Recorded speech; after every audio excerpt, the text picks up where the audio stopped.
Hey, yo, man, what time is it? You know what time it is, man. 2 a.m.? Yeah, man. Man, you know what? What's up? It's 8:46, bro. Wow, that's deep. Yeah, you know what time that is. Yeah, man. Nappy head, Yo, Funk Army. what's up? Stand up. Get it live, y'all. Yo, folks, drop that beat. You know what we gotta do. Yeah, man. We bringing this funk just for you. You know it. Repeat after me. Say, you don't have to be the best, just gotta outlast the rest. No, You don't have to be the best, you don't. just gotta outlast the rest. No, you You don't. don't have to be the best, just gotta outlast the rest. You don't have to be the best, just gotta outlast the rest. United we stand, divided we fall. Should our backs ever be against the wall, we'll be together until the jam is done. I'ma say that again for you. United we stand, divided we fall. Should our backs ever be against the wall, we'll be together until the jam is done. Here we go, y'all. Now let me tell you a little story about United We Stand. It says we're gonna funk across this funkless land. We gon' stand up and let our voices be heard. We ain't gonna let nobody stop us from spreading the spiritual word. The ruthless corporate greedy don't give a damn about the needy. We need everybody in the house to join us on this one, all right? Y'all say, united we stand, divided we fall. Should our backs ever be against the wall, we'll be together until the jam is done. Are y'all out there? You feeling me?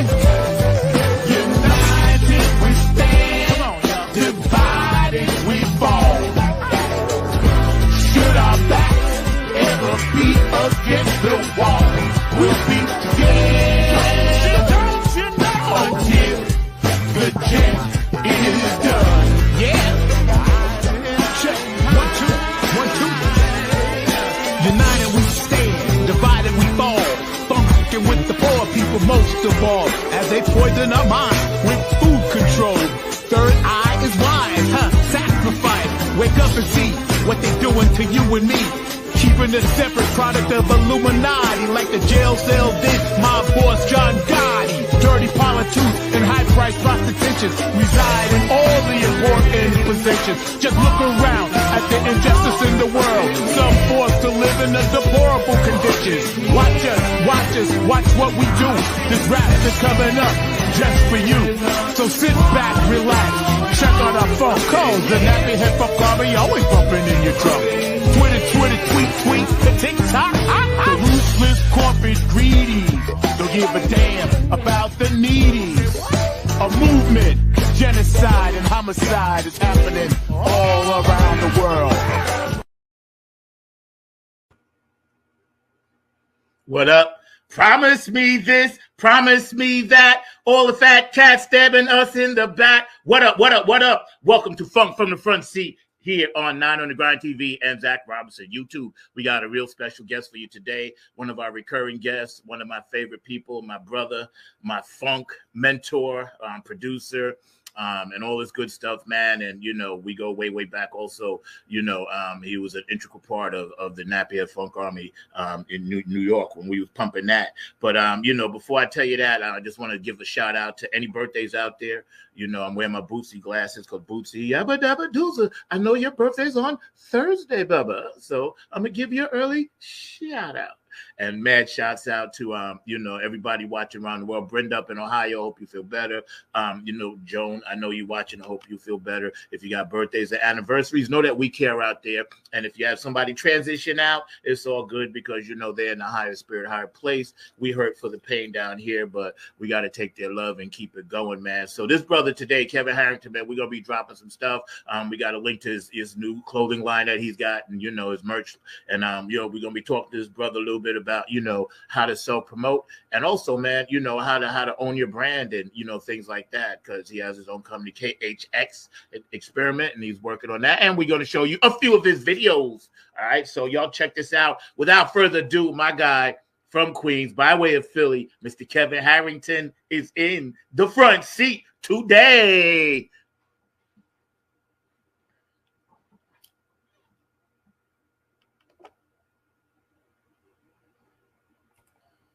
Yo. What up, man? What's good, man? How you been? I'm all right, man. Everything is beautiful, man. Good, How you good. feeling? It's all good, man. Good. Thank you for joining us today, man. I really appreciate it. Pleasure to be here.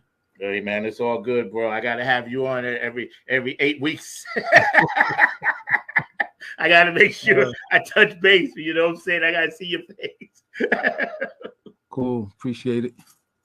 Yeah, man. So how's the family doing and everything? Everybody's good, man. First. Can't complain. Everybody's good. How about on your end? Good. Yeah, everything is everything down here. Just trying to deal with this thing one day at a time, man. We got a lot to chop up today. We're going to get into some things, man. But before we do, I just want to give a shout out to somebody that shouted you out on Facebook. I don't know if you saw it, but Jeff gave you a shout out. Jeff Roberson. Oh, yeah. How's he doing, man? Yeah. Oh, wow. Stuff. Yeah, so I figured I'd let you know because I know you're very busy. But blessings to him, man, on what he's doing. My God, yeah. He's nice. Yeah. See, and here's the thing, though. Like, him and I already been talking about another project between the three of us, too. So we got that. Yeah, man, we got that slated for 2024. Trust me. Nice. Yeah, I'm already like in 2024, bro. Yeah, we got to go. Yeah. But yeah, man, this music thing, man, that we do, you've been doing it for a long time. So for my audience, my first time is that, don't really know who you are and, it's not familiar with all the things that you've done. Give us a little bit of a background on how you came up, where you came from, and how you got into this whole thing, man. Well, I'm from Jamaica, Queens, Funky for Jamaica. I'm sure everybody knows that song. I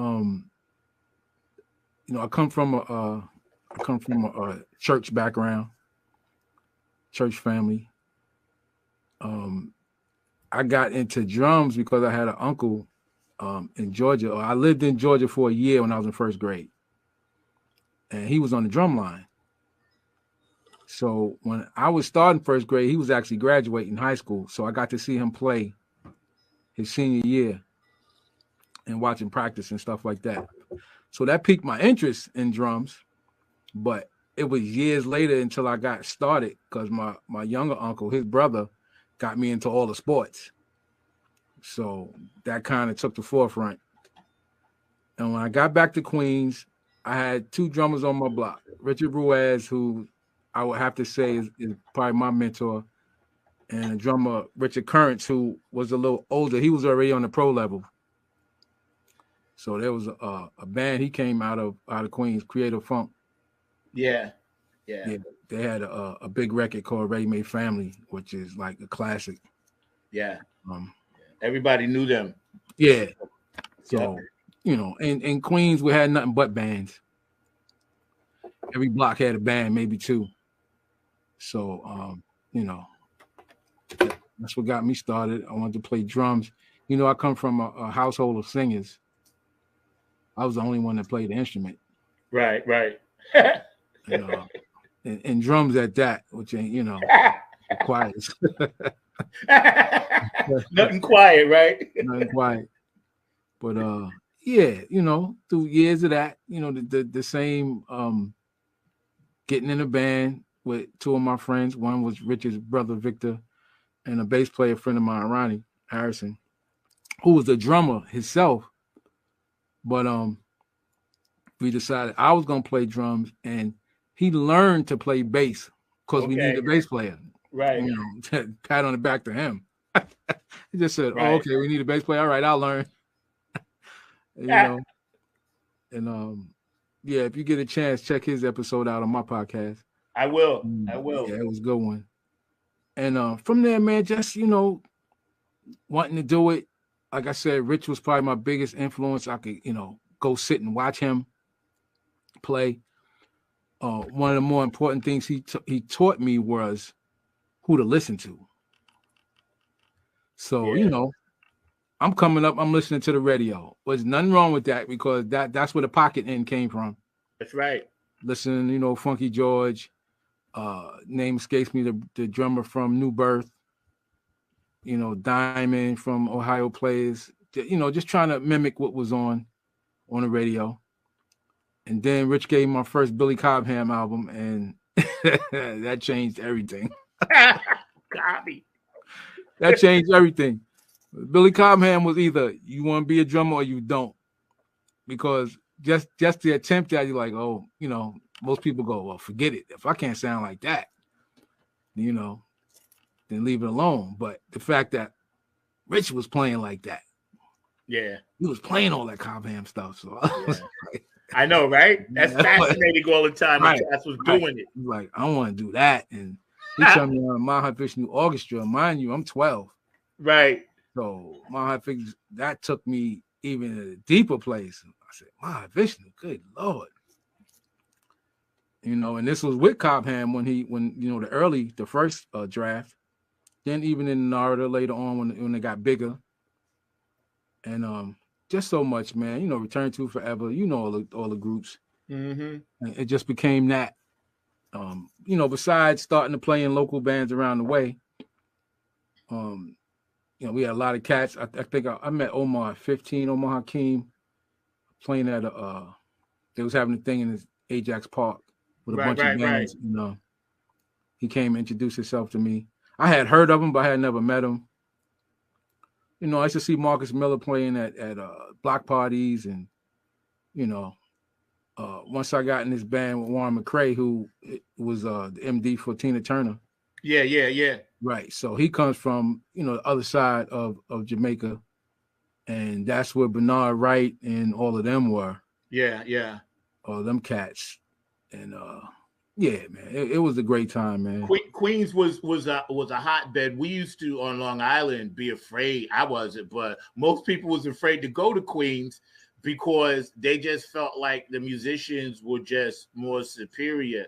And I used to try to tell them, well, yeah, that could be true too, but also I think they're just exposed to more urban. Whereas Long Island, it was more country, it was more like rock, Zeppelin, and Edgar Winter, and that's where yeah, you know what I'm saying? So with us out there discovering our mother's finest roots and stuff like that first, and then we brought that vibe to the city. But I was always anxious to go. I was fortunate because my dad was a minister. So in Long Island, we used to go to church, Central Islip. We used to go to Brooklyn, Queens, and everything. When you go somewhere else, you just want to just lay in the cut and see what the musicians are doing. Even as a kid, bro. And I said oh man, these guys are way much better than my church. Yeah. Because I was playing Herbie Hancock in church, and we were playing the straight four, My father wasn't a minister yet at that time, but later on he became one. But we was church hopping all the time. Excuse me one second. Yeah. Put on my light, sorry. We was church hopping all the time, so yeah. I'd always pay attention to. It's funny though, in church I paid more attention to who was playing keyboard than I did the drummers. Really? Yeah, for some reason. Yeah. By the time I started playing in church, because I had an aunt, my Aunt Carrie, rest in peace. She was a member of what they call one of James Cleveland's choirs. God, I forgot the name of them now. Triborough Mass. Okay. Yes. Yeah. So they had got nominated for a Grammy. She got to go out to the Grammys back then, early '80s, I believe. And so I was playing. We was in the church, and I would play for her. Right. Now, at that time, I'm trying to find somebody who knows who Chick Corea and them are. So I came across one keyboard player came to church who knew who Chick was. and that was it. Yeah. So stuff that I was, wanted to play there, they had no idea what I was talking about. So that's why I look at church now and go, well, now finally. Yes, right, exactly. We was doing that. I tell these young guys, listen, you guys are doing fusion. I was like, we was funking fusion hard before it became a thing, and it kind of got not spurned, but it was good. But the elders didn't really feel it. I can't say they didn't like it. You wasn't playing that in church, man. Yeah, you was gonna they get didn't feel it. Like, what is that? Beat it. Yep. Yeah, right. Because whenever I used to try to deviate, they used to look at me like, "Don't you even dare!" Yeah, it was all 2-4 at 180. Right. Right. Whenever I used to even think about deviating, they would look back at me because they knew he's going to do some crazy stuff. And it's crazy. They would be like, in church I was playing that, man, they didn't even have a hi-hat. So, they ain't care nothing about the drums, man. No, you see something on the side of the street, so I'm like, yeah, grab that. So they're gonna spend the money in the organ. Yes. I met Skip Anderson because when the church was looking for a Hammond EB3, and so my aunt told me to look for one, right? So I'm looking in the voice and I find one in the back. And so the price is right. We go to get it at we was on 30th Street, of course. What was the studio that was downstairs? I can't remember what it was. It was one of the popular studios. Anyway, we go to get it. We meet it, and it's Skip Anderson from at the time he was playing with Lenny White, right? For 29, and for anybody knows, he went on to play with Luther. Yeah. He wrote the tune that Luther sang with the dancer. Man, my recall's getting bad, man. The dancer, you know what song I'm talking about? Oh, with Luther Vandross? Luther and the Hines brother. Gregory, right? That tune, right? Yeah, okay. For I think that was a movie thing too. Yeah, so that was a popular song. Nothing Better Than Love or whatever the name tune was. Somebody knows. Yeah, so I got to talking to him, and we end up dropping him at Lenny's house because at that time Lenny was living in Laurelton. And just from that, but again, I'm like, so y'all pay that much for an organ, and y'all don't even buy a drum stool, man. I know. Sit in the chair. I'm sitting in the chair the whole time. That's why when I met what's his name when he was playing in that straight back chair. What's the drummer, Ainsley? Ainsley, yeah.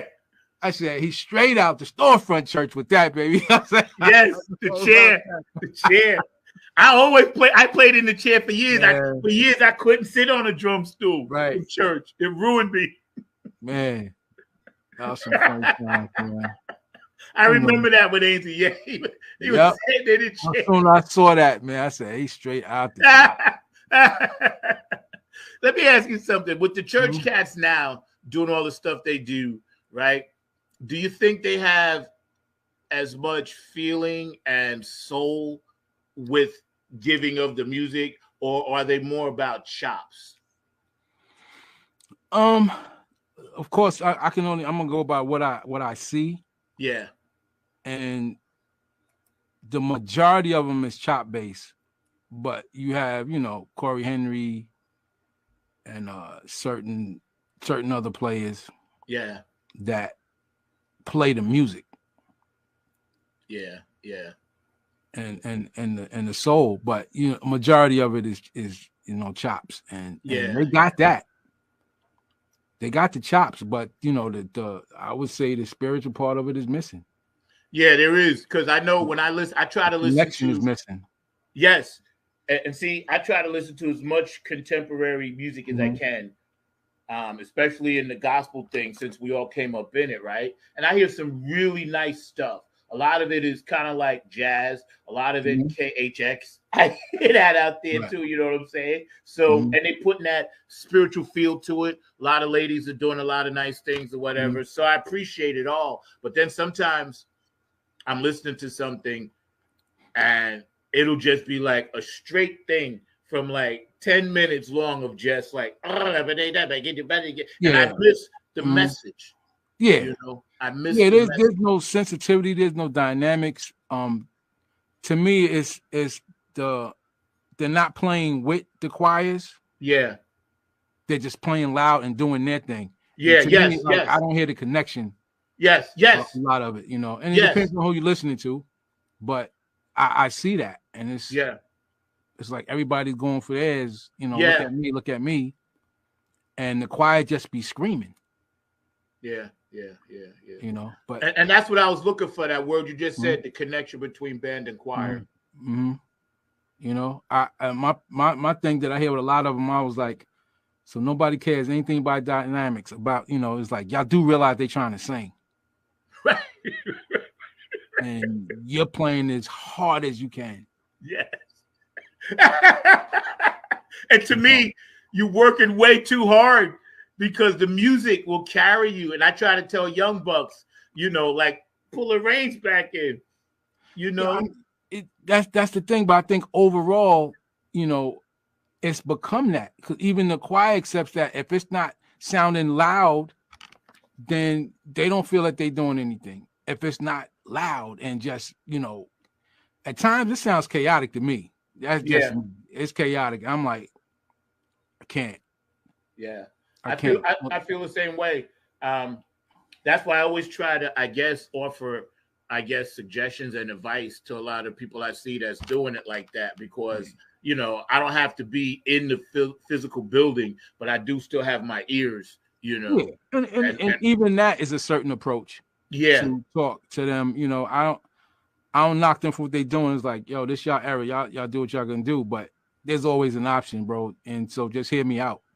Yeah. I'm not telling you to change. I'm just giving you, maybe, you know, try that and just see how you like it. If you don't, then you don't do it. But have an option. Don't always be on 10. Yeah, right. Because then you got nowhere to go. Nowhere to go, man.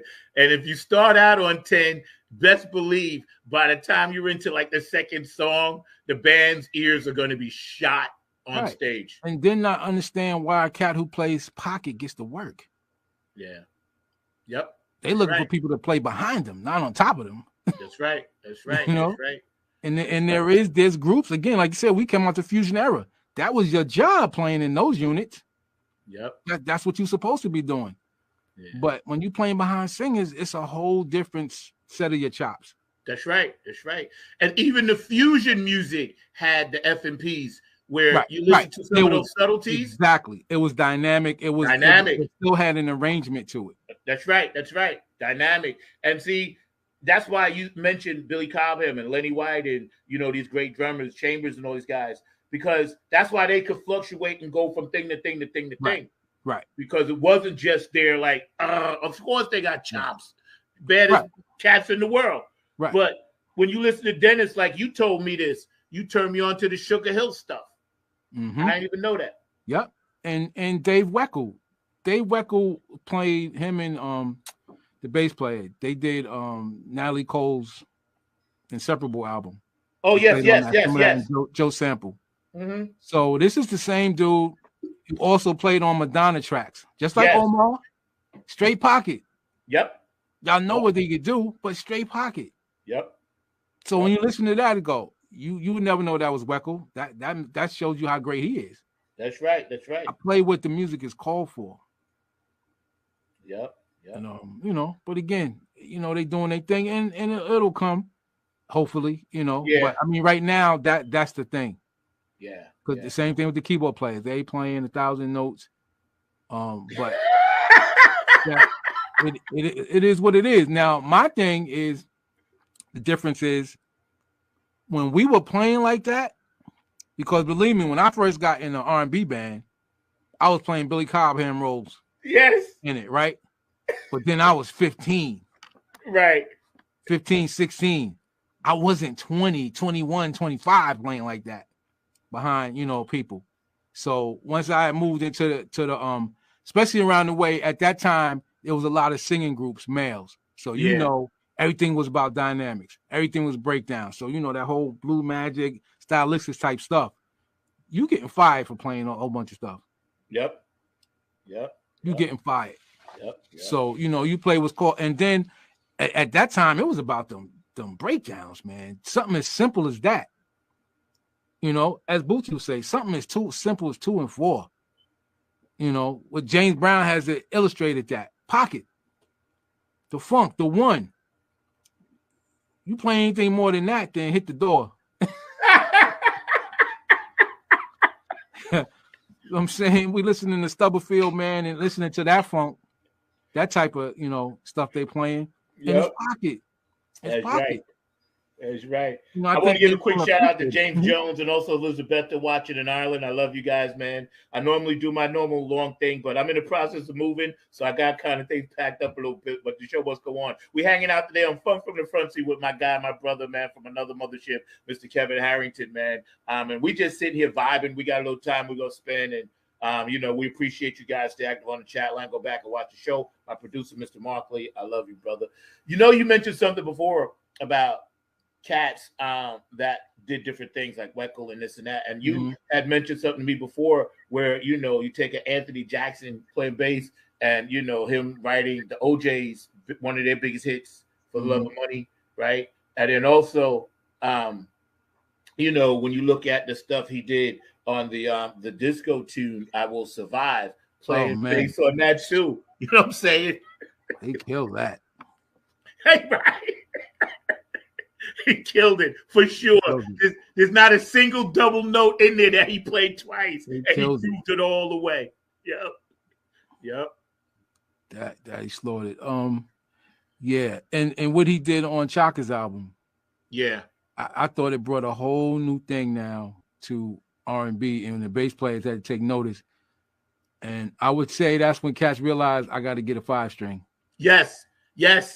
Even though he was already playing a 6-string. Yes. You know, and a lot of cats just wasn't hip to that, but it's the way he was using it. Yeah.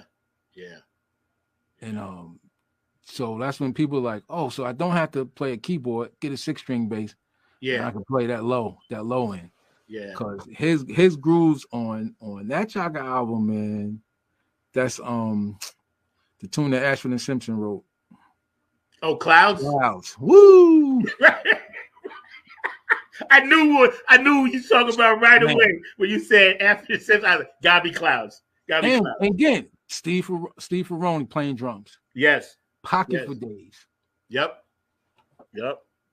Pocket for days. Yep. I remember I first heard him on the AWB Live album I had. Yeah. Steve Ferroni. You know, for me, he was playing with them where he kept it interesting, but it was pocket, and I was like, him and Harvey Mason. Yes. Yep. That was like, this is how you could keep yourself interested, keep it slick, but never disturb the groove. Yeah, exactly.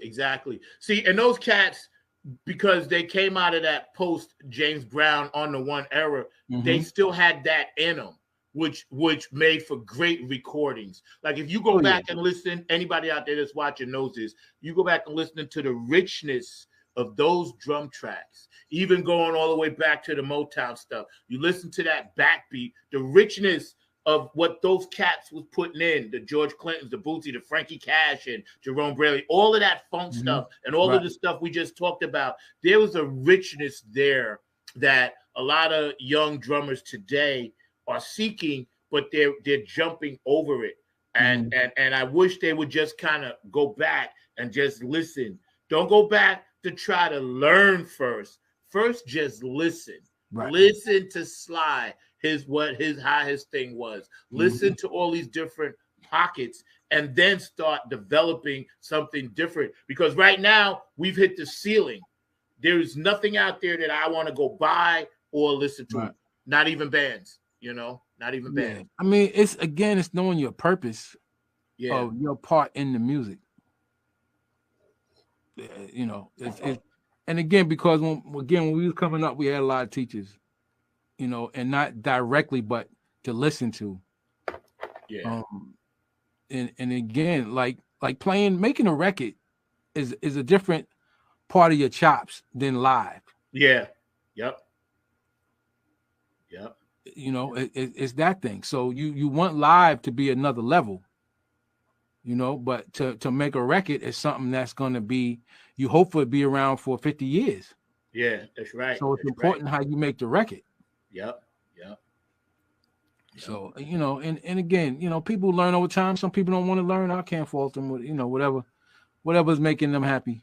That's right. That's right. You know. You got a nice compliment from Keith Jackson when he was listening. They played Dirty Vamp on P Funk Radio. And he was like, wow, who's that on drums? And I was like, that's my guy, Kevin. Because you did it so slick, but it was so much power behind it and so much energy and so much stuff. But he was like, wow, y'all really put your foot into that. I was like, no, man, that's his drummer. Everybody else was just floating. That was Kevin doing that chops at the end. That was a great tune, man. That is still a good song. It is. I listen to it to this day, and I'm like, all right, you know, a little remastering, a little polish. We hit that hard. We definitely hit that hard. Yeah. Shout out to Prez. But we hit that hard, Tanya. Yes. Andre, right? It was Andre John. Oh, yeah. Y'all put the shine on that one, man. Dre put his foot in that solo. Yeah. Yes. Yeah. I just talked to Andre the other day, man. We were supposed to do something, but we're not going to end up doing it. It was far away, but he's doing all right. Wayne Woodford moved down here too, man. So I've been in touch with him. Yeah. Who? You said Wayne Woodford? He's in South Carolina. Wayne Woodford. I don't remember him. I didn't know him. Yeah, but he was in our circles. You just didn't know him. Yeah, I didn't know him. Right. Yeah, he's a killer, man. Is Dre in North Carolina? Who? Andre, is he in North Carolina? Yes, he is. He's in Asheville. Okay, that's what I thought. Yeah, he's about 3 hours from me. Okay, southwest, which way? Yeah. Which way from you? Is he further south or to the west? No. Andre is towards Kentucky. He's up in Asheville, going towards Boone, up in the mountains. Okay. So I would guess that's like west. I guess that's northeast. Mm-hmm. Okay. Yeah. But he's chilling over there. I talk to him regularly. We stay up on it because he's working with some local people over there. Whatever. Yeah. I seen him posting. I would see Asheville at first. I thought maybe just went there for a gig, but then I was like, wow, he's been there a long time. Did he move? You know? Yeah. Him and his mom. Yeah, but he's doing good. He told me to tell you hello. He's doing good, man. Because I told him I was like, Kev's coming on. He's like, oh, make sure you shout him out. And Spacey T that you never met also admires your work. Cat from California. Yeah, man. Spacey. He's insane, man. And you know, because I was turning him on to who did stuff, Revolution, this and that, and he heard that. He's like, wow, who did that? I was like, yo, that was done in Queens. My guy Kev did that, man. But yo, yeah, man. That's why we got to do part 2. Yeah, because I was in another space there. I never did that again, man. Nothing was coming. Like that was coming to me. It was like, okay. Yeah. I felt totally honored that you guys even put it in that space. Yeah, man. And then to have Jeff come in and do what he did, you know, I got to have my cousins on point. Yeah, man. Yeah. Kayla, I remember she was little and I used to bring her to the studio, you know. Now she's 19, but I used to bring her. And she used to be just hanging out, 3 years old. You know what I'm saying? Ain't that crazy? Yeah, it is. It is. It's a blessing because I think about, you know, how many people that particular project has touched at a time when they needed it. You know, that's why periodically you see me drop it and put songs out and, you know, just let people know, hey, this ain't for me. This was for you guys. It always was for you guys. We didn't make this for us. We always made it for you guys. Always, man, you know. So we're hanging out with Kevin Harrington today, man. So what you got new in the KHX experiment? What's going on? Well, I mean, I'm working on my project, you know, among some other things. Working I'm part of a what would you call it? Because you know I do licensing stuff myself. Yes. But I'm also part of another company. My friend Warren McCray and Trevor McGill have. Okay. So, you know, I submit stuff to that. And you know, with the clothing line, I'm doing that. We're in negotiations now to maybe do a gospel project with a artist from here. Mm-hmm. And yeah, man, just always trying to, you know, do something. Yo, man, that's what's Is- up, is- man. You inspire us, man. So by all means, keep doing it. And I was looking at this back, authentic technique, emotional feel, tone dynamics, rhythm, tempo, Oh yeah, space, yeah. crazy. That what's name shirt? Yeah, Yeah, I love that, man. I yeah. saw that. I was like, yo, that's pretty much says it all, man. Right.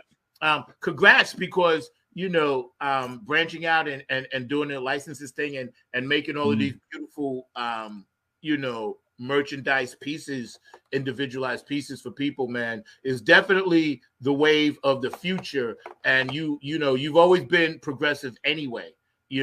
So you've always had your ear. You're the first person that turned me on to Facebook when I was on MySpace. You told me, he's like, yo, man, this is who they call Facebook.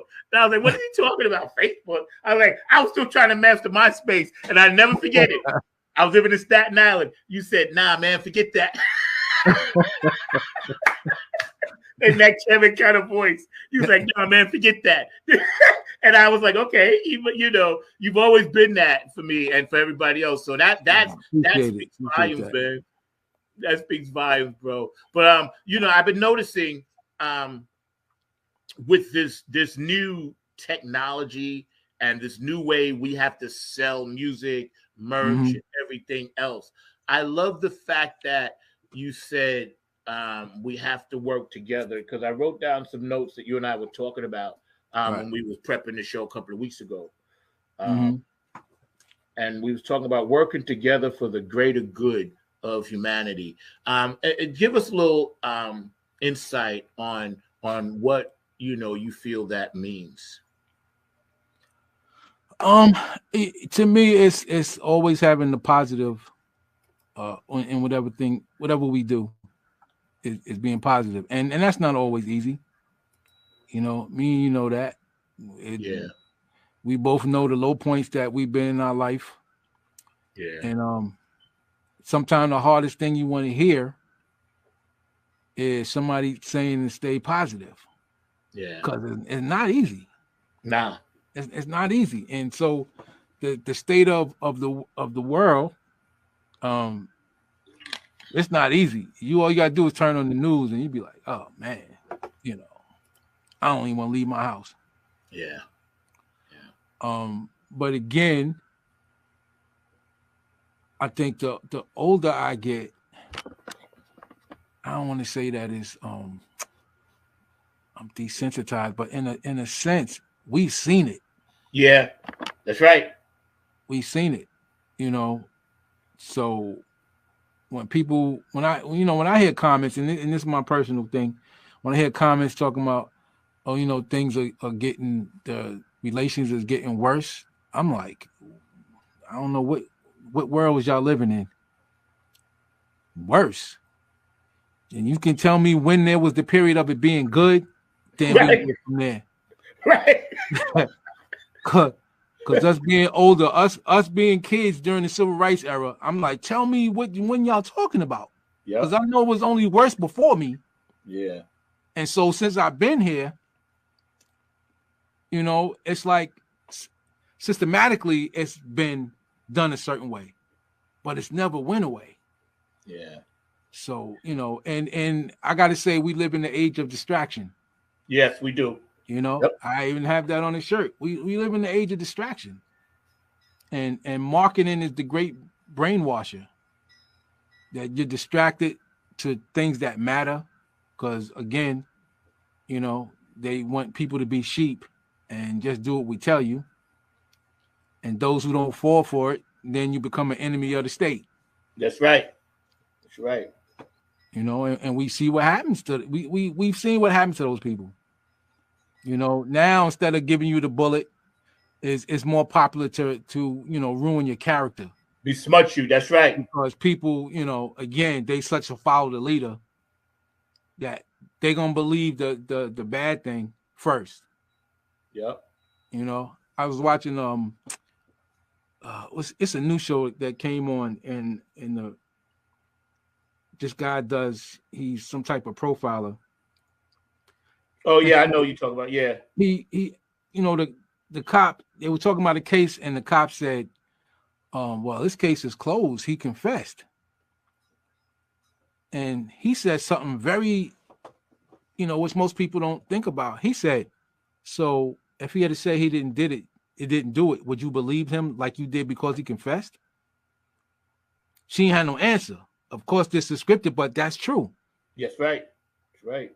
So if I confess, you accepting all of that, because we know there's people that's coerced into confessing and didn't do it. That's right. But you take that, oh well, he confessed, so he did it. So if he had said he didn't do it, nah, we're gonna investigate this because we don't believe you. So why did you believe the fact that him saying I did it, opposed to if the same guy says I ain't do this? Yep. It's such a mindset. That's right. That's right. You said something interesting, because as a mindset, we are, when you mentioned like sheep, right? And the age of distraction, everything now. And like you said, getting older, you start to see this, that the spirit in you lets you see clearly the darkness and the light. And in this country and in this world right now, which has been foretold, is me and you come out of scripture, so it's not anything that we wasn't told already. That's right. Our grandparents have been saying it way back then, and we living in it. Yep. That's the thing. We are living it. And it's not weird, but it's just like, I'm like, well, I shouldn't be surprised. Right. And I'm not. I'm told. Not. Right.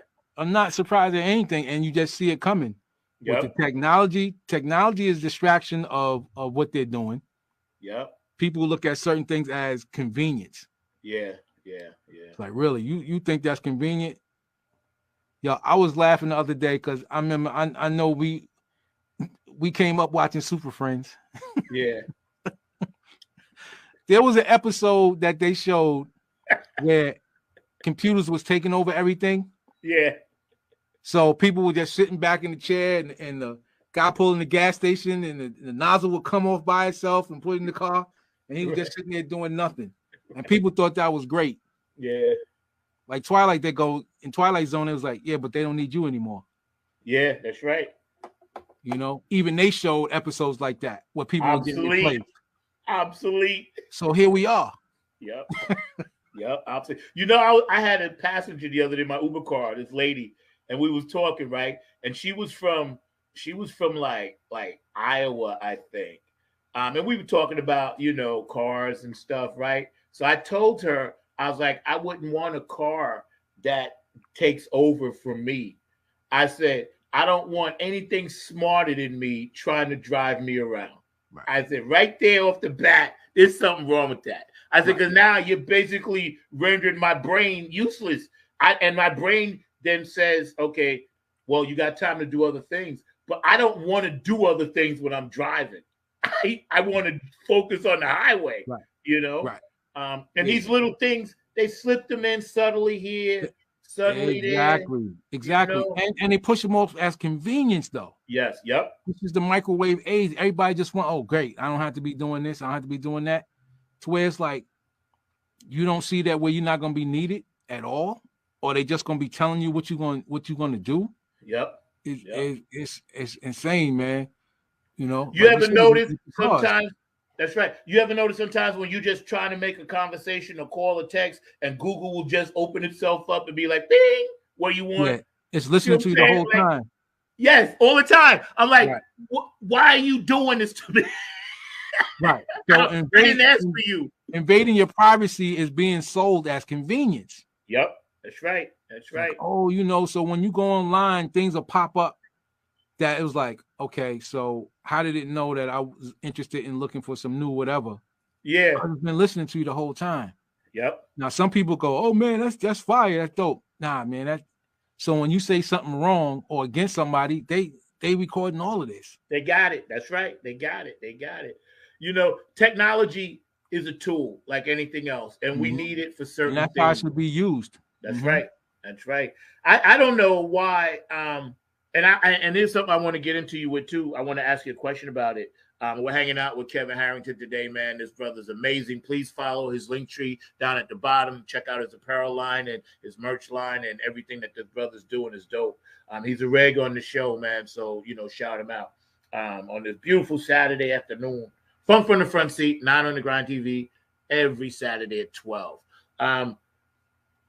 When we look at like a lot of the technology that they're utilizing to, they claim, save the world, but yet we still, cancer, we know is big business. We know, people going off the war, coming back with prosthetics, big business. Rehab, big business. They have all this stuff planned. How can we as artists bring light to this? It's interesting that you say that because I forgot what I was looking at. If we look at, I would say in our time, the 60s was all revolution. Yeah. All artists felt that they should be saying something in their songs. There it is. There's no, and I just designed this shirt and haven't put it out yet. But music is the best teacher. You put something in a song, more people will listen to that than somebody getting up making a speech or something like that. Yep. That's to me, that was the whole basis of hip hop. Yeah. You got something to say, and that was the best way to say it. Yeah. Because you don't have the platforms that other people have, but put out a song, people will listen to it. Yep. That's right. That's right. Public Enemy, my favorite. Yeah, mine too. That was the whole basis. Yep. Where other people were talking about at first, the partying and stuff. Nothing wrong with that. But when you realize that, like, hey, I could put this in the record too to make people think. Yeah. And what did George Clinton say way back? Think. It's not illegal yet. That's right. That's right. Not yet. Yep. But as you can see, they're trying to get rid of that. Yep, that's right. When Grandmaster Flash first came out with "Don't Push Me, I'm Close to the Edge," we used to all listen to it. And I had some white friends back then, right? And they didn't know. I was like, yo, this brother is talking about exactly what he sees every day. And they was like, really? I was like, yo, listen to it. Right. He's telling you, all the stuff that he sees. Grew up to be pimps makers, big money makers, right? Robin needs to spend the 20s and 10s, and you want to grow up to be just like them. It's basically telling you, like, listen, this is the new form of information. I'm giving it to you, and I'm going to put it, like you just said, in a way that you could groove in this hip hop, whatever. Right. Because before that, it was all spoken word. You had the last poets. Yes. The poets were already doing that. Yeah, that's right. But what happens when you got a lot of people that wasn't into it, put the music to it? Oh, now it's a whole different thing. Yeah. Because it's basically the same thing, but now put some music to it. So now the music done grabbed you, and so now you'll listen. Yeah. People need to go back and listen to some of the stuff the last poet said, because that is even happening now. Right. Yep. Again, I really gotten into some of Angela Davis stuff. Yes. I watch her and to talk about what was going on, and you realize that fight hasn't stopped. We've achieved some key places to get in, but even those people you got to be careful of, because along the way they lost who they were. They become part of the system. That's right. So now we can't assume because somebody got the same skin tone as you that they understand and they're going to fight for you. That's right. Chuck D said that every brother ain't his brother because of color. Yep. Exactly. Shout out to Chuck D. Exactly. Yep. Look who got rid of Malcolm, and look who got rid of certain people. Yep. That's right. We are chopping it up today with Kev, because some of this stuff needs to be said, and I know you guys will go back and watch it. Stay active on the chat line, man. Funk from the front seat. Self-promotion, and especially the brown skin community, has always been a push-pull kind of thing, where we pushing it, but then we got other brothers and sisters trying to pull it back down. Right? So as an independent promoter, businessman, entrepreneur, what advice do you have for our young people trying to just cut out the outside noise? Well, it's for me, I think the young people got a probably a better handle on it. Yeah. Because the one thing I do like is that once they get on that grind, that hustle, they go. Yeah. My thing is, if they really educate themselves first about it, then they won't run into them same pitfalls other people do, because they have the drive. Yeah. To do it, which is very important. But why not have the drive and the knowledge to go with it? Yeah, that's right. That's right. Because to this day, we still getting the same thing with these artists as 60 years ago. And back then the artists didn't even have a choice. Remember at one time they couldn't even copyright their own songs. Black folks couldn't even copyright their own songs at one time. So as time went on, how is it that you're still falling into the same thing? Yeah. It's great to hear that some of these artists realize now that, I'm gonna own my masters. They've got hip to that. Publishing, that's where your money is. When that streaming came, here comes the next robbery. Yeah. Now, I gotta say, for a new artist, you may want to stream first because you want to build the audience base. So it makes sense. But once you get to a certain place, stop streaming. And what did Prince show? You got to come to my site to buy my product. Yeah. Yep. Because you don't have, if you're established, you don't have to keep streaming. If you got a fan base and you got followers, then they'll come to where your stuff is. Yeah. That's right. They'll come to where your stuff is. So have a site. You cutting out them robbing you with the streaming, playing you 0.3 cent. It's ridiculous. But somebody's making the money. That's right. That's right. This is why we see so many tours right now by artists, because the money's being made from the live thing. Because none of them are making money off the streaming. Yes. And I was going to get into that with you, because you're right. Because everybody is coming out of the woodwork to tour if they got the means to do it, make it pop. Which is good for the consumer. It's good for me because you get to see people that, I'm glad to see you back out here. Yeah. And I like the fact that, Rick James has his Stone City Band and they out doing stuff. Some of the people that passed on, they still got some of the cats doing it, keeping that name alive. I think want to see that, though. Because, again, the industry is overlooking our age group. Yeah, that's right. Yes. As I always say, the original hip-hop people. Yep. So people still want to see those acts. Like, even in the 90s. Like, my daughter, when somebody from the 90s hits the road, them tickets, she said, hey, you don't get them tickets in the first hour, you probably ain't going to get them. Yeah. Because there's a demand for that. Yep. But then, the big companies, they not even, looking at that. Like, yo, there's money. They leaving money on the table by overlooking a certain demographic. That's right. Because they just want to cater to the young people. Why? Because they can mold their minds. Yep. And see, that's why your iHearts and your this and your that, and nothing against them. And again, my opinions are just that of Funk from the Front Seat, not StreamYard, not Facebook, not YouTube.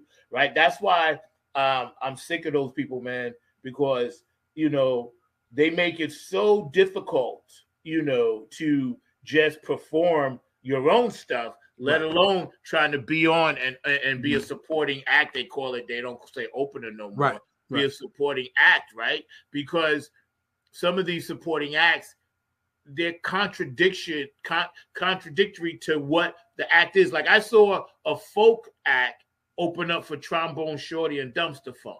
And it was a girl playing folk music. Now, she was great. She was good. But just because she had a following in that area over here in North Carolina, they put her on to open, right? And I'm thinking, well, you didn't even, like you said, you didn't even look further than that. Right. There's other things that could have went on, to slide in that slot, including us, But it's just bizarre, man. Like, young people that are running these places don't see past 30. Right. And what you had to take into account, Zach, is so if you're a promoter, right? So now you're not looking at it from the music side. You're a promoter. You're looking at it strictly from the bottom line. Yep. That's it. What's going to sell? What's going to put money in my pocket? And that's an issue. Now, I can't blame a businessman. If you're in business, that's what you're in business for. Yeah. Again, these promoters are not the same as back when the promoters was about how great the music was, too. The music would sell itself. Yeah. Now it's just about who can I get to come. Yeah. So like you said, if I got to put this folk singer because she has a big following in this area, that's who they're gonna get because they're trying to make money. Yeah. Yeah. This is why everything has turned into a jazz festival, right? And you see maybe 2 jazz acts. And Right. that has to do with insurance. I found that Yeah. out from a promoter Uh-huh. when I was on the road, and he was like, "Oh yeah, if it's a jazz festival, pays the lowest insurance. Nobody wants to say a hip hop festival. It's millions of dollars for insurance." Yeah. Yeah. So they Mindset. go, oh, Yeah. right. So they go, oh, it's a jazz fest. Make sure you put 2 jazz artists on there, and then you go, but everybody else in here is R&B, or Yeah. I ain't mad at that, but why is it called a jazz fest? Call it a music fest. And that's the behind the scenes things about that. They try not to pay a bunch of insurance as a promoter. That's right. Which and insurance actually went up even more because of the COVID thing now. Right. It's the one thing that we don't that I know of. I haven't heard of any fights breaking out at jazz shows. Nah. So that's True. why the insurance is. That's true low. though. It's a fact. That's what happens. Yep. At hip hop, they almost going. We know it's going to be a shooting. Oh, it's going to be something happening. So right. Yeah. So that's an insurance thing from the promoter's side. So that's all they're trying to do. That's why a lot of times, even with like we were saying before, funk festivals, they have to be done by musicians or a promoter that's involved with more than just the bottom line, who this music needs to be heard. There's still some out there. I saw online some pictures from what they were calling the Orange County, I think, funk festival. Yeah. I was like, okay, Evelyn Champagne King, I enjoy her. Climax, again, this is where we realize that the word funk has grown into something, like the size of jazz. Maybe not as big, but it's all different kinds of funk now. Yeah. So some people will go, man, none of them people funky that's on there. Yeah. But certain grooves can be funky because that's when we get into, the definition of the whole thing. Yeah. It's funny because this band out of Atlanta, Funk You, they come through here, they'll do the link or whatever, and they down there and they tour Motet. And these guys that will listen to a lot of Herbie and Fusion and Chick Corea stuff have now crossed that over with their own progressive kind of whatever they're learning coming out of college kind of thing. Mm-hmm. And they're playing funk-ish stuff. Right. But it's not funky, but they don't even have a category for when they go out, but yet they still getting the work because of their skin color. And this is what be pissing me off, because they're not even the promoters know, like you said, okay, if we put these white guys up there, they may not be playing as funky or whatever, but we feel there'll be less of a chance of violence. And see, that's so discriminatory against acts that really want to get out there and pop, Yeah, but that's Louis Armstrong and them, and then Dixieland came. Why? Because y'all couldn't play what they were playing. Right. So we'll call what we do something else. He said Dixieland. You're right, no. Do something else. You know that you see they never mess with bebop. That's right. Like, we're not gonna try to do something else. Like either you can play it or you can't. Right. That's true though, man. But, go ahead. It's what that's what happens, and that's the system. And at times it's like, it's not right, but then you just gotta go, what can we do ourselves? Yeah. Because you can't always like, hey, if that's what they want to do and that's what they want to do, we got to be self-sufficient on our own end. That's right. That's right. And our people have always done that. Yeah. You had that discussion about the funk world coming together, building some type of alliance to help each other. Yeah. I just think there has to be that parent company, and then everything else you have to put on your old show. Like I always said, what Sinbad was doing to me was it. Yeah. That was it. He ain't getting no help though. Yeah. That should have never went away. But to me, that was the prototype. Yeah. And he could do that every year, then it could be done. Yep, that's right. That's right. And we have enough black dollars. I'm sick of people saying there's no black money. That's not true. Black folks get richer every year. Yep. You know, it's just the mind focus on what they want to do is just getting that right connection. What you're doing, being a bachelor with Bootsy and his wife.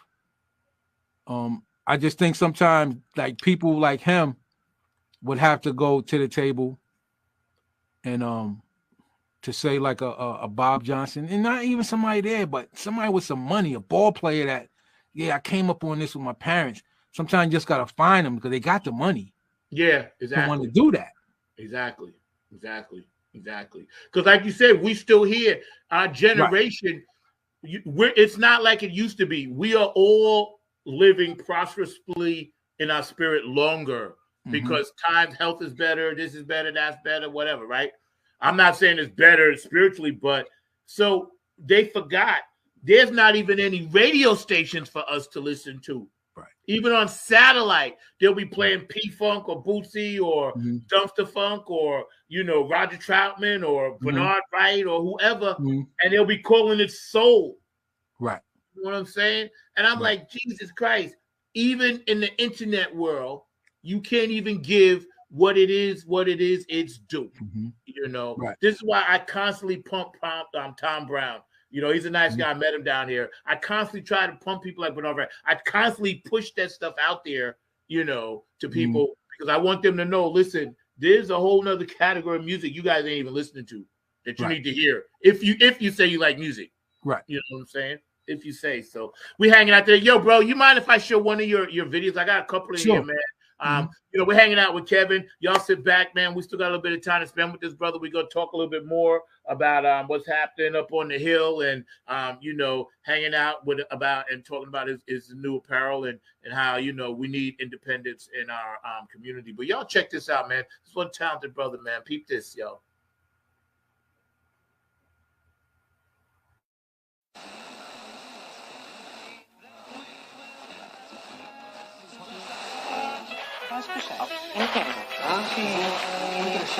Hey, thanks for joining us. Today on Musician Rewind, we have KHX, the Kevin Harrington Experiment.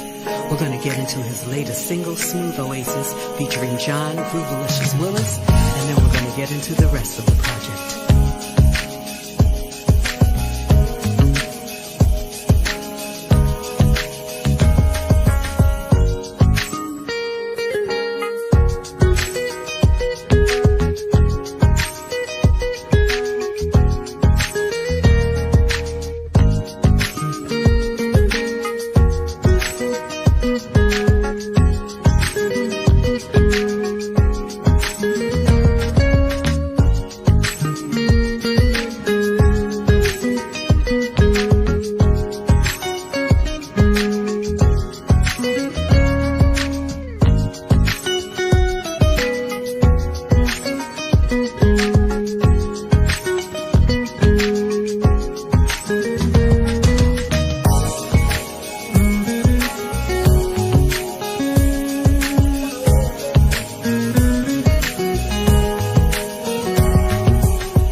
Okay, that's a wrap.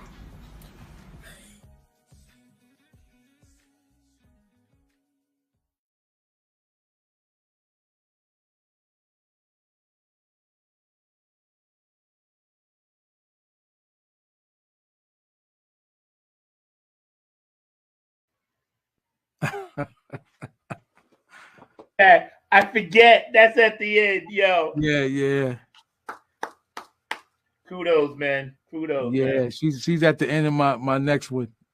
I love that. Just because it's with her, she's interested, and I bought her a keyboard and stuff, and so that's become my thing. And in my videos, she'll always be doing that, and you'll see the growth because she's older now. So people always also see how she's getting older. So she'll always be saying that it's a rap. That's my thing for my videos. Yo, I love that, man. Yo, I love it. Yo, that is so slick.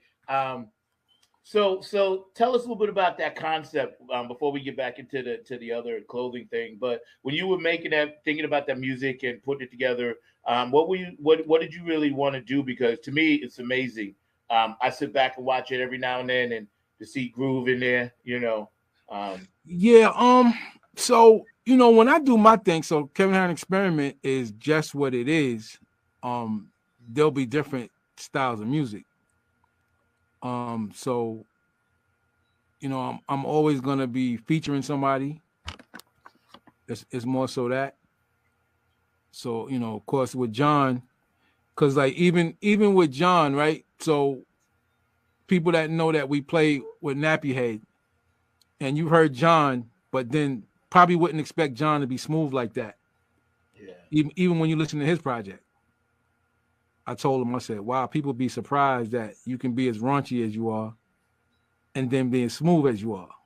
Yeah. And again, because when we came up in music, we was listening to everything. That's right. Right. I didn't want to do just the one thing. So I've always, lean that way. But again, doing your project showed my other thing. Even when we was doing that was funk based. Yeah. I haven't even gotten to that with me. Only now, here's the other thing. I know we haven't gotten to it yet. As far as promoting your stuff. Yeah. So being experimental, I'm like, okay, I want to do whatever kind of music I want to do. But here where the roadblock came. When you're trying to promote it to stations, here comes the lanes. Right. Like, they're not going to take that whole thing. Oh, no, we only play R&B. Oh, no, we only play smooth jazz. And so, you got this other stuff on there. So now I can't send the whole thing. Yeah. To one station. Yeah. So now that's where it started getting split up. And then I realized that, okay, so they're showing me that my next project, I'm going to have to do smooth jazz, the whole thing. Yeah. I'm going to have to do funk, the whole thing. I'm going to have to do whatever, the whole thing to get it, because they just will not take it. Them days of those stations is over. Yeah. They want it to be, whatever it is that they do. To where, again, when we was coming up, radio play whatever was good music. Yeah, it was all, yes, exactly. That was the whole purpose of listening to the radio, to hear something new. That's where you heard all your new. First time I heard. It was good for us. I'm glad that was going on in our time. Yep, me too. Because that exposed me to all kinds of music. Yep. I listened to classical. Me too. Everything. Yep. I remember the first time I heard Sammy Davis Jr. singing Candyman. Mm-hmm. I was like, what? Who can make the sun rise? Right? I was like, you mean to tell me this how he got to get on? This how he got to get on the radio? Sammy freaking Davis Jr. Right. Singing Candyman. Right. But can do it. That was the other thing, though. That was the thing, though. He pulled it off. Yeah. Right. So there goes the people with their mouth dropping. Go, wow. Mm-hmm. We thought all y'all did was sing blues and rhythm, Yep. And perfect example. Remember Elvis Presley came out with that song, In the Ghetto. You know what I'm saying? Now, how the hell Elvis, come on now. But he pulled it off because he was good. But again, he was singing about the ghetto. And even if black people was like, okay, it's all pretty good. It made me feel a certain way. But I'm like, you know what I'm saying? Yeah. But even on the just on the fact of the word ghetto, it depends on the world where you are, because everybody don't look like us in the ghetto. So that's right. You can go to certain places and they're gonna, whatever the majority of people look like, there's gonna be a ghetto area. That's right. And you know what? I was just thinking about this the other day, and this is totally off the subject. But when I watch all these shows, and nothing against Tyler Perry and this and that and BT, because I know they're doing what they do. But I'm like, I told somebody, we talked about it in the car, and I was like, that ain't no proper representation of black people. I'll tell you right now, it's not. And they pushing that narrative. Well, let's understand, BT not owned by us, so that's what people need to understand. Bob Johnson sold that, Unitel had this, so the people who own MTV own that. Yep. So we ain't getting to pick what the narrative. We ain't getting to pick the narrative. Like, I don't know black people that dress like that. I don't know black people that talk like that, and we definitely don't spend hours and hours in the house fighting each other over BS. Exactly. So why you think that? Why you pushing that narrative? Right. It's crazy, man. It's crazy. Again, that definitely goes to what Malcolm always said. You got to have your own. You have to. Yep. And every other group does. Yep. Every other group does. Telemundo, NBC. Right. But who is that? So they get to do their own thing. Yeah, right.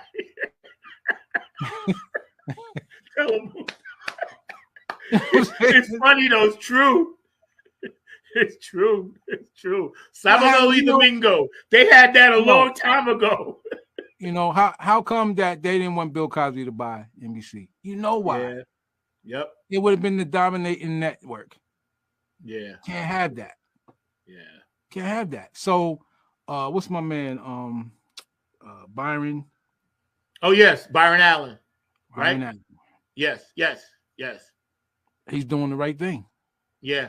Because it comes a time you got to stop talking about, I want to seat at the table. Make your own table with excellent carpenters. As they said, make your own table. Who says you have to keep trying to do that? Yeah, that's right. You don't need that validation. That's right. Please, see, you just said the key word. We don't need the validation because it's already been validated what it is. Exactly. They're copying us. We ain't spending thousands, tens of thousands of dollars to get no injections and stuff like that. Yeah. So who you copying? I ain't laying out in the sun risking skin cancer trying to get dark. Yeah. I got melanin. Yeah. Yeah.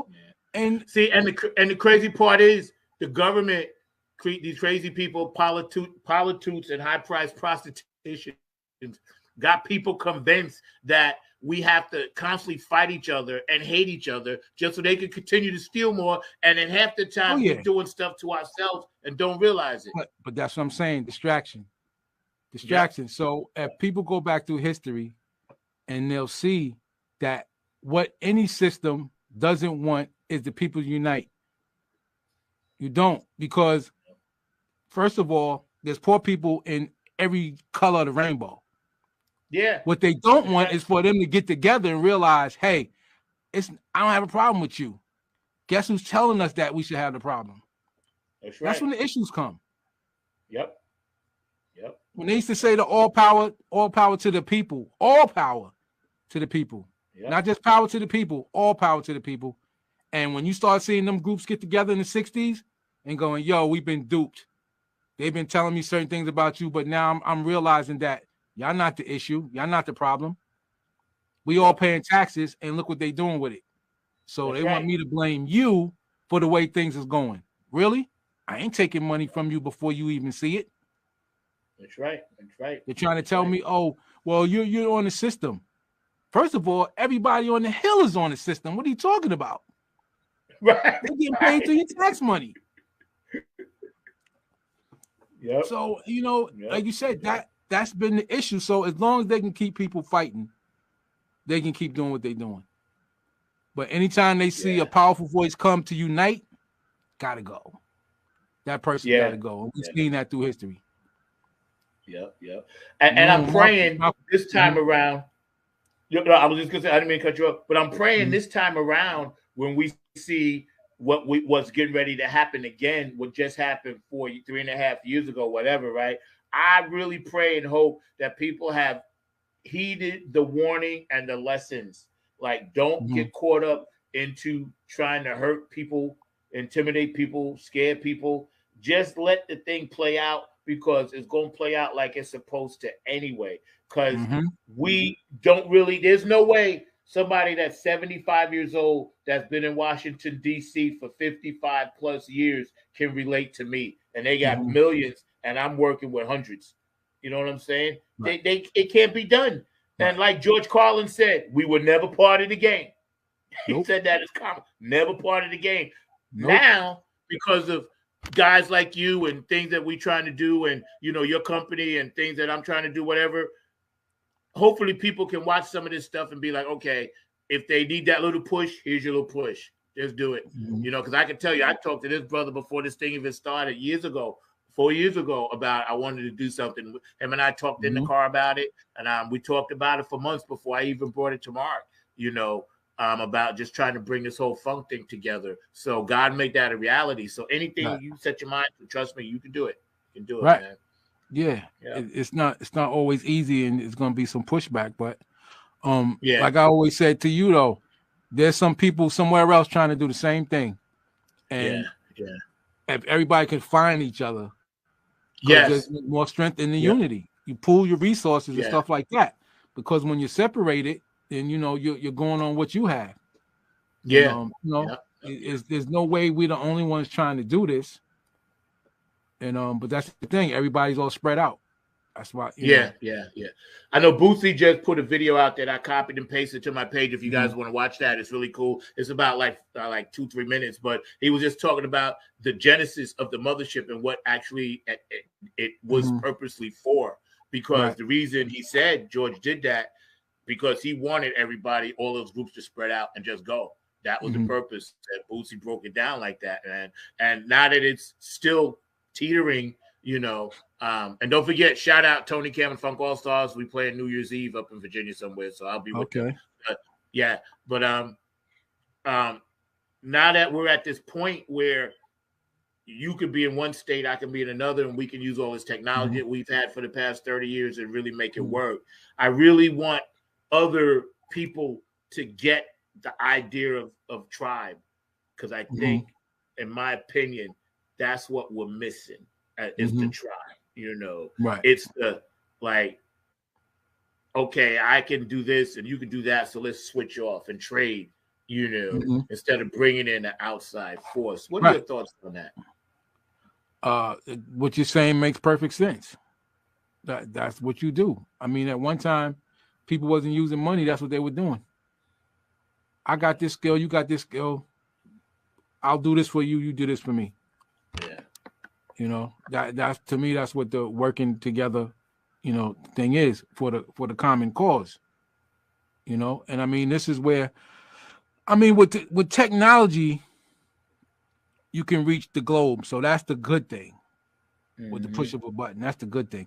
So, a lot of things, like you'll see all these people come on and I can tell you how to do this. I can tell you how to do all of that. And it was like, yeah, I think if you could, you wouldn't be on here trying to help nobody. But that's just me.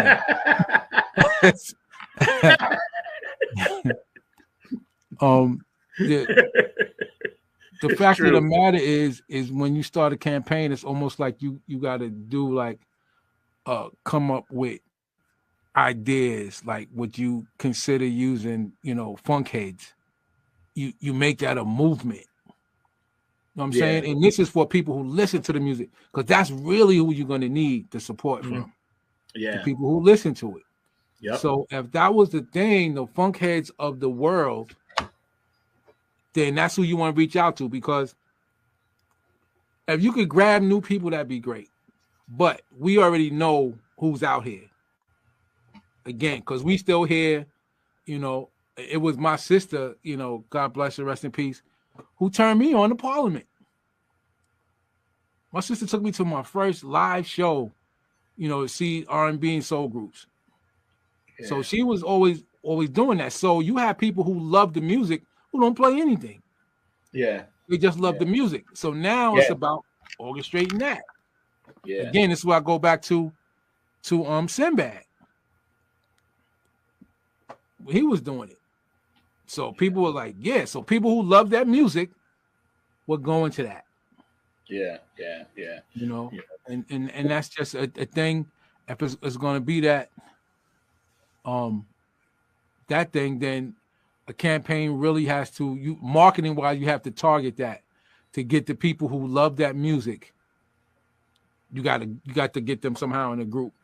Yeah, that's right. And, you know, be able to reach out to them. This is happening here because it's not just here. You know, as much as I stayed in Europe, they love it over there. Yeah, they love it over there. Again, we talking about. I know this was years ago, but Alexander O'Neal, who I always liked, sold out Wembley Stadium 2 nights by itself. Wow. By himself. Wow. And so, Wembley, that's the piece de resistance over there, exactly. Wembley. So again, you know, somebody may go, yeah, that was a long time ago. I'm like, yeah, but all them people ain't died off. That's right. You know, these are the people that's not buying records no more because ain't nobody making nothing they want to hear. Yep. So that's the audience that has to be targeted. Like, where the funk heads at? They looking at, because their thing is like, who's making the new music like we like? Yep. And again, you know, the platform's getting thrown in your face of who they want you to see, but this is where the internet and everything comes into play, and it's, you know, it can be done. It's just a campaign that has to be promoted, and you know, and there's the other thing. Everything takes money. Yep. But, shout out to George the Funk Vinci, Elizabeth, James Jones, and another brother that just dropped something. So a great artist he is. He does great work, man. George does great work. Yeah, he does his thing for sure. He's a true funk soldier, club funketeer, ambassador, and artist as well. You know, so we appreciate you, George, man. You the man. You know, when we look at a lot of the comparisons to styles of how you want to put your music out there, how you want to market it. The thing that bothers me is that you can buy algorithms, numbers, and prop that, attach that to your stuff. And I tell people a lot of these numbers are not real. They're juiced, you know. What do you think about that? I would say that's part of the game. That's part of the game. That is an old practice. That's nothing that the majors don't still do to this day. The majors now, they still do that because it's perception. If people, I put it like this: how does the con artist work? He makes you think that he's doing a certain thing. Right. So I can drive up in whatever is an expensive car. Never said it was mine. I never said this car was mine. Here goes people's perception. Oh, wow, he's driving a nice car. He must have money. They thought that. I never told them that. Yeah. That's part of the whole scam. I never told you that. Yeah. I'm gonna get out of a nice suit. Now I'm gonna come talk my hustle. Here come the pimp game. Here come the pimp game. I got $2 in my pocket. But I'm gonna make y'all think y'all. And we seen it on large scales, man. We seen people pull that off. You know, people do it to banks. They'll come in the bank and just look at the way somebody dressed. Now, of course, it's harder for our skin tone, but then that's why you have somebody work for you. And you go in there and get this loan because they're gonna think you own the company. You never said that you owned it, but they looking at your skin color, then use it to your advantage. That's right. That's right. That's you know, right. and there's organizations that do that. But that became part of the whole thing, that labels would buy their own artist records to make it seem that it was doing well. Yeah, yeah. Because that's the only thing that people are respecting. So, you know, the kids get taken in by that to go, yeah, you know, what's the name? You may say, yeah, that record ain't that hot to me. Yeah, well, it sold 2 million. Okay, see, you think it sold 2 million because that's what they said. The company had to buy 1.5 million of them. But if it makes the public think that's what happened, then there you go. Yep, that's right. And that's part of it. So that's why you can buy numbers. Because when people see your stuff, they go, oh man, yo, his stuff is doing good. It's for that reason. Now, for those of us come from a certain era, we don't like that. But again, we got to understand that's the game. Yeah, it is. This is how people are getting out there. So then you go, well, I can't keep bringing this bat, and everybody's got 9s on their show on their hips. I can't win. I'm carrying a bat. They can shoot me before I even get close. That's right. That's right. Because, you know, part of the game. And my thing is, people got to do what they got to do. And I think sometimes as musicians, when we come from, is why we get left in a certain area, because we're not willing to play that game. Yeah. You know, but at the same time, we can't complain that some no talented dude is doing this and now he's on TV and blah, blah, blah. Why? Because they're willing to do whatever. You know, they don't have that, you know, I'm not a good musician, I'm not a good bass player or whatever it is. However, I'm gonna make somebody think that I am. Yeah. Because with all this technology out here, I don't play half the instruments. You know, I play them good enough that I know what I want to hear. But I'm no superb, you know, instrument on nothing else. And you like you said, it's a tool, so you use it to your advantage. And that's just something that they started, where people could buy numbers. Back in the 80s, we had a producer hit me and my partner to this. He said, hey, he said, if you got the money, he said, your tune could come out at number 5 with a bullet, if that's where you want it to be. Yeah. And when he told me that, I realized the whole thing is it's just a game.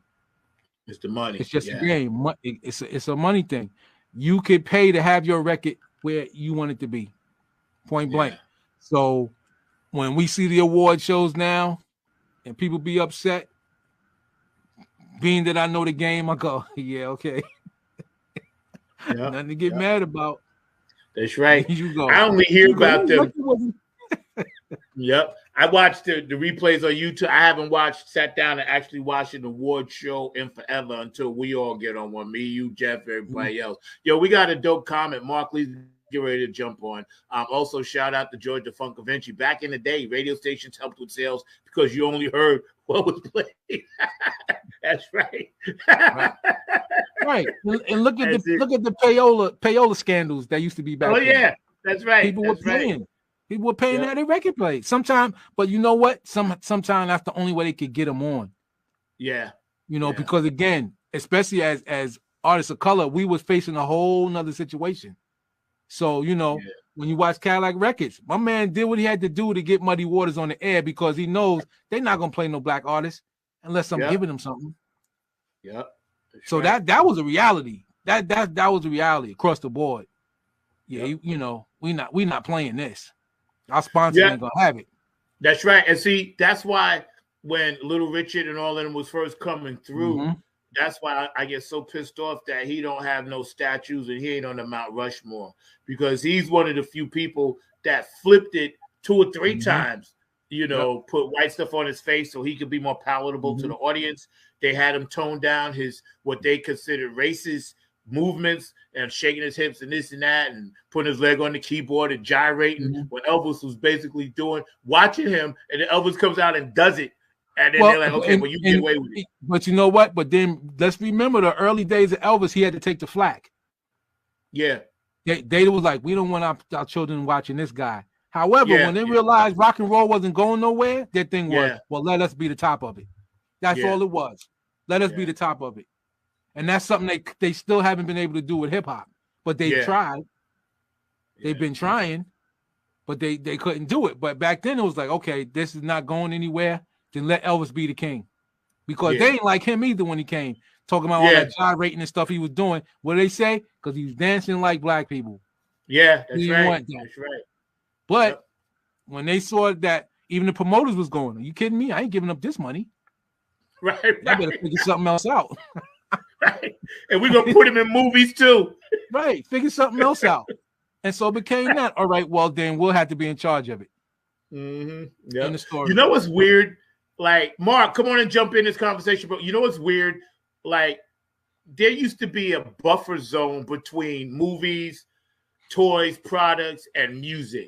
Whereas, yes, they put out a song, but then you might hear the song in a movie as a track or whatever, or some scene or something. But then they may come out with a toy or a doll after. Now, when these people are sitting in these corporate offices, they have the whole thing, the doll, the fast food that they're going to link it to, commercial, right? Kentucky Fried or whatever, Taco Bell. I don't eat none of that crap, and neither should y'all. Nope. Shout out to my boo and her family. And then they have, okay, we already got it set up for this movie. So it's all of this stuff is going to drop, then the song's going to drop, then it's going to be in this tour, right? So they basically lock this stuff in such a way to where there's no it just feels so styrofoamish, like another styrofoam cup coming out of the bag. You know what I'm saying? And that bothers me, man. Now, Mark, you had a comment. Oh, go ahead, Kevin. Yeah, a couple of things. One is called a monopoly. No, Kevin, you was going to say something. No, let him go ahead. Yeah, it's called a monopoly because that's what it's all about. You look at who owns the venues, who owns the labels, and a number of other things. So I think about like people like Live Nation and a number of other ones in that space. So they also tapped into the toy and the movie industry as well. And I'm sure that Kevin knows that. I was actually going to mention something that he mentioned earlier because he's talking about that old school style of payola. But I also remember the record pools. And I'm sure that Kevin remembers the record pools as well. With DJs, they would get together and that would be a way to get the music out and all along those lines. But what I mentioned to you earlier, and I'd love to hear your thoughts around this, Kevin, is the Global Music Initiative. So President Biden has put that out. There was actually a kind of a press announcement about it with Anthony Blinken, the Secretary of State, who apparently is an amateur musician, and he was actually playing Muddy Waters and all along those lines. So he's playing Hoochie Coochie Man, and apparently he's a pretty decent musician, but it is to get musicians of various genres. I didn't see enough funk, but I did see that they were going to take some jazz to like China, to Saudi Arabia, to a number of other places, and the applications actually start in November. So I think that Zach needs to apply. I think you need to apply too. So maybe this is a way you should get the application, bro. That's your job. But here's the thing about that: jazz has always been at all those countries. Because I don't see where they're doing anything new. There's jazz artists right now been to every country that they mentioned. So I'm kind of want to know